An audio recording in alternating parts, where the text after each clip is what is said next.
पहले राजा की किताब की शुरुआत राजा दाऊद से होती है। दूसरे अध्याय में राजा दाऊद की मृत्यु हो गई है और सुलेमान राजगद्दी पर बैठे हैं। सुलेमान को परमेश्वर की ओर से बुद्धि का वरदान मिला था और ऐसी बुद्धि जो ना पहले कभी किसी के पास थी और ना आगे कभी किसी के पास होगी।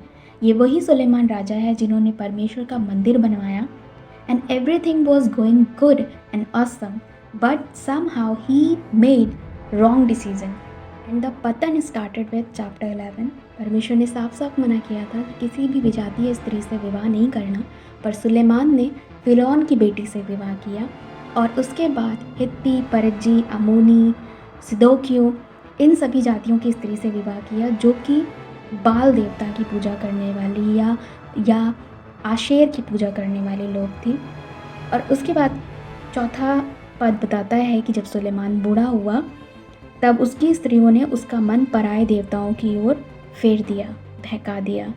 जस्ट थिंक अबाउट इट, एक बहुत ही बुद्धिमान इंसान जिसके लिए बाइबल बात करती है कि उसके जैसा ना पीछे कोई था और ना आगे कोई होगा, वो अपनी बुद्धि उस समय शायद खो चुका या उन स्त्रियों का इन्फ्लुएंस, उन स्त्रियों का प्रभाव इतना ज़्यादा था कि वो अपने ईश्वर को छोड़ के, अपने परमेश्वर को छोड़ के, जिसके लिए उसके पिता ने कहा था कि अपने परमेश्वर को कभी ना त्यागना, वो उन स्त्रियों के पीछे, उन देवताओं के पीछे चल चुका है।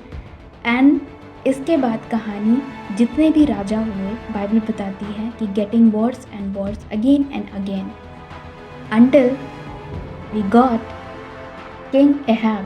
He was the climax of story. कहानी का एंड था because Bible says कि he is the worst king of all. वो सभी राजाओं में से जो पीछे हुए थे सबसे बुरा, सबसे दुष्ट, परमेश्वर की नज़र में सबसे घृणित हुआ। Most important thing, the downfall started with Sidonia and also ended with Sidonia. How? कैसे? क्योंकि राजा सुलेमान ने परिज्जी जातियों से, अमोनी जातियों से, सिदोनी जातियों से और फिरौन की बेटी और अन्य भी जातियों की स्त्रियों से शादी करी। And in the end king Ahab ने भी सिदोनी राज्य के राजा की बेटी इज़ाबेल से शादी करी जो कि बाल देवता की पुजारन थी, वर्शिपर थी। ये वही क्वीन थी, ये वही रानी थी जिसने परमेश्वर के भविष्यवक्ताओं को, उसके विश्वासी लोगों को मारने का हुक्म दिया था। 18वां अध्याय पहला राजा का ये बात को बताता है। And there was a man Obadiah जिसका नाम था, उसने परमेश्वर के 100 लोगों को 50-50 करके गुफा में छिपा कर रखा था और उन्हें खाना देता था, उनका पालन पोषण करता था। Now you can imagine how bold and wicked she was कि उसने परमेश्वर के खिलाफ इतना बड़ा कदम उठाया। वो परमेश्वर को फॉलो नहीं करती थी, वो समझ में आता है, लेकिन वो इतनी नफ़रत करती थी परमेश्वर और परमेश्वर के लोगों से कि उसने भविष्यद्वक्ताओं को मारने का हुक्म दिया था। ड्यूरिंग दैट टाइम जब ये सब चीज़ें हो रही थी, किंग अहाब हर एक चीज़ को देख रहा था और समझ रहा था उस गड़बड़ी को जो हो रही थी, क्योंकि जेज़ाबेल तो परमेश्वर को नहीं जानती थी, पर किंग अहाब परमेश्वर को और उसकी सामर्थ्य को बखूबी जानता था। हालांकि वो दुष्ट था, विक्त था, पर उसे परमेश्वर की सामर्थ्य का पता था।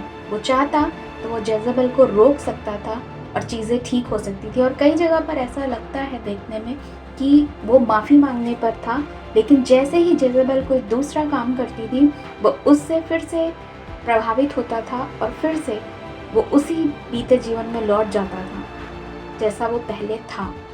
इसके बाद एलिया नबी कहानी में देखने को मिलता है और एलिया नबी को परमेश्वर की ओर से हुक्म मिला है कि वो अहाब से जाकर मिले। इससे पहले की जब कहानी पढ़ेंगे तो वहाँ लिखा है कि अहाब एलिया से मिलना चाहता है, लेकिन क्योंकि परमेश्वर की मर्जी नहीं थी इसलिए एलिया उससे नहीं मिलता है। और जब अहाब एलिया से मिलता है तो उससे कहता है कि तू मुझे क्यों दुख देता है। एलिया उससे कहता है कि ये दुख तूने खुद पर अपने आप लिया है क्योंकि तूने परमेश्वर के विरुद्ध काम किया है। अब जा और उन 450 नबियों को जो बाल के हैं और 450 नबी जो आशेर के हैं, जो तेरी पत्नी के साथ बैठकर मेज पर खाना खाते हैं, उनसे जाकर कह कि वो कारमेल पहाड़ पर इकट्ठा हो। राजा अहाब ने ऐसा ही किया और वो सभी इकट्ठा हुए कारमेल पर्वत पर।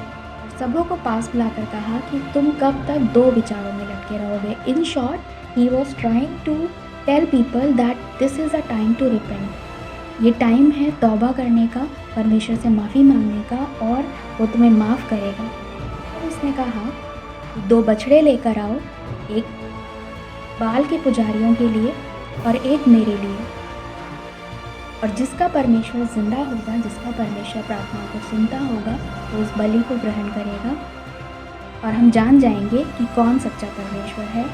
इन शॉर्ट स्टोरी ये थी कि बाल के पुजारी घंटों घंटों भोर से लेकर प्रार्थना करते रहे, बट नथिंग हैपन, कुछ भी नहीं हुआ। बट जब एलिया ने प्रार्थना करी, उन 12 पत्थरों को गोत्रों के हिसाब से रख के और उस बछड़े के टुकड़े करके रख के, तो आसमान से आग उठी और वो बलि और वो जगह, वो लकड़ियाँ जो पानी से भीगी हुई थी, वो भस्म हो गई। और लोग जान गए कि यहोवा ही परमेश्वर है, और उन्हें बाल के पुजारियों को मार डाला। बहुत ही नोटेबल घटना शुरू होती है 21वें अध्याय से, पहले राजा के। ये घटना वो है जहाँ से हम कह सकते हैं कि राजा अहाब और ईज़ाबेल की उल्टी गिनती शुरू हो गई, क्योंकि अब हद हो गई थी दुष्टता की, और परमेश्वर का क्रोध भड़का, और ईज़ाबेल और अहाब का वो अंजाम था जो आज तक लोगों को याद है। So this was the base of story that I prepared, मैंने जो तैयार किया था। नेक्स्ट वीडियो में हम इसे कंटिन्यू रखेंगे और बात करेंगे मेनली ईज़ाबेल के बारे में, उसकी स्पिरिट के बारे में, उसके उस दुष्टता भरे काम के बारे में जिसमें परमेश्वर ने कहा कि अब बहुत हुआ। तो मिलते हैं नेक्स्ट वीडियो में, तब तक के लिए प्रेज़ द लॉर्ड, जय मसीह की।